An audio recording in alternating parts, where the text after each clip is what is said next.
Hey guys, we're back. Like, comment, subscribe. So we're just here for some more baseball content. We have kind of a little opinion-based section here. The Toronto Blue Jays have been linked to 3 free agents: Liam Hendriks, George Springer, Trevor Bauer. They actually made an offer to George Springer. Check out our video on that. But with that being said, we don't think they're going to get all 3 of these guys, but we do think it's very possible they're going to get 2 of the 3.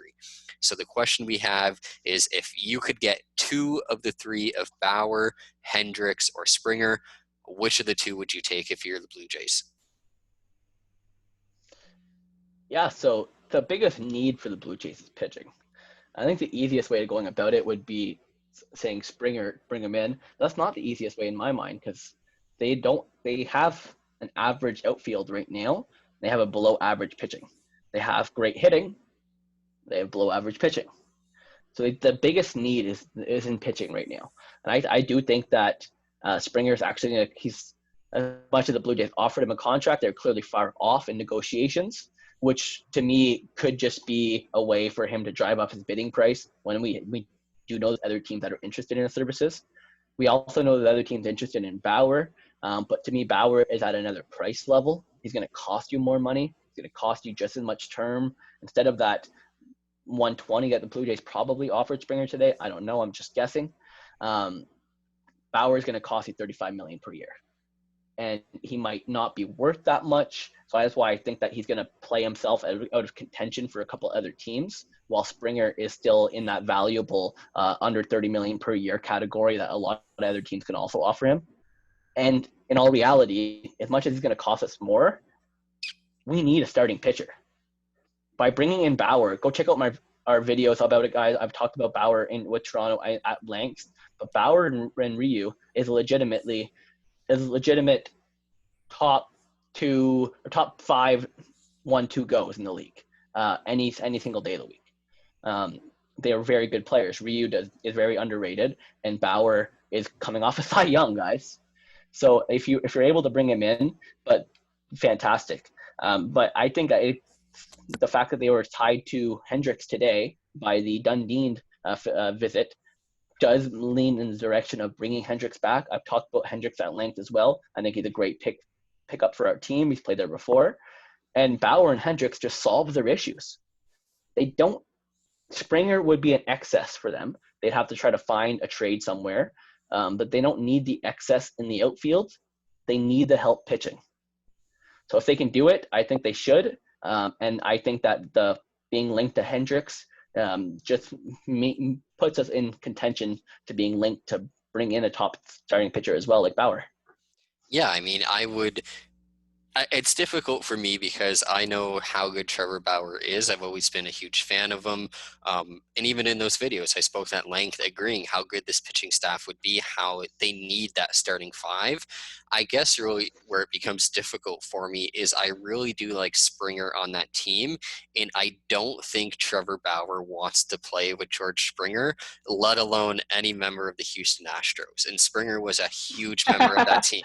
Bauer has spoke at length about how unhappy he was with the Astros cheating, and he's a guy who is very egotistical, and I truly think he just does not like any member of that Houston Astros team. I think he doesn't want to associate with them. He does not want to play on the same team with them. So I think if you bring in Springer, you lose out Bauer and vice versa. So because of that, it's easy to say Bauer and Hendriks is the easy way to go, and I wouldn't shun at that at all. It'd be great pickups for them. I just think, like you mentioned there too, where if you look on paper where people might say, where you said at first they have an average outfield, and people might say, oh, well, Teoscar, Grichuk, and Gurriel were all in pace for over 25 homers last year. Great. They're all awesome. But like you said, too, they have great hitting. But in the outfield, those players do lack a bit, where a guy like Springer is an amazing fielder. He's amazing come playoff time. He's a true leader. And he's a guy where I don't think he's going to put up like 40 and 130 or anything, but he could have one of those sneaky, quiet MVP years where his average is super high. He has a super high on base percentage, has well over 100 home or RBIs, over 30 home runs, and he's in that MVP conversation on a very good team, where I don't think Grichuk, Hernandez, or Gurriel have that ability, even though they are pretty good. I just feel like Springer's a bit more utility-wise, better than them.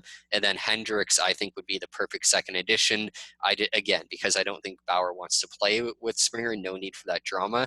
They do have a need in the bullpen. The main issue is the fact they'd still be losing out on the starter. And Yeah. from that regard, I would take the route where I would try to trade Gurriel Jr. for some type of starting pitcher. I know Luis Castillo, ironically, another Reds pitcher who looked very good last Is year. available. Yeah, you don't get the Reds one in Bauer, but you get the Reds number two. He's been linked to maybe going to the Dodgers. He's available in trade talks. If you could patch it Gurriel and a random prospect for a guy like Castillo, Rio's your one. You have Castillo, your two or three. Like, honestly, that's not that much worse than bringing in Bauer. Plus, you got Hendriks. Plus, you got Springer. Springer. Yeah, I think that would be the best way to go if I'm management. But I would not be disappointed with Bauer or Hendricks or any No. combination either. I still think they're going to bring in two. I really Me do too. think they're going to bring in two, whether it be these guys. There's a couple other top players still out there. Saguno out of Japan is still available as well to come over. So there is other names out there, but I really do think that two of these guys are coming over. And I think it's going to be exciting for Blue Jays ball next year because I think they're really exciting to watch this year. And you add in another year of these players' developments and bring in two potential all-stars already, it's going to be good. It's exciting. It definitely will. And you know what?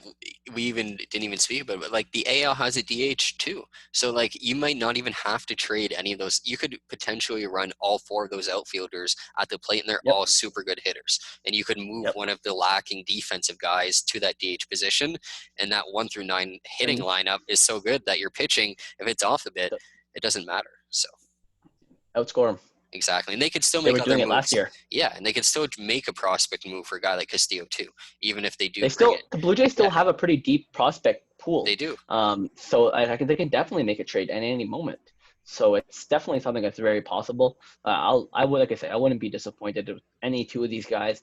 I wouldn't be disappointed if they bring in one because this means they're still at least moving into contention and they can maybe Yeah. contend a little bit this year and then bring in someone else next year. So bring somebody in, but I really do think to bring two of these guys in. Yeah, I would say if it's only one, probably Bauer's the guy, but I agree they're probably going to get, I would say they're probably going to get two of these guys. But do let us know what you guys think in the comments. Give us some likes, subscribe if you can, and we'll see you guys next time.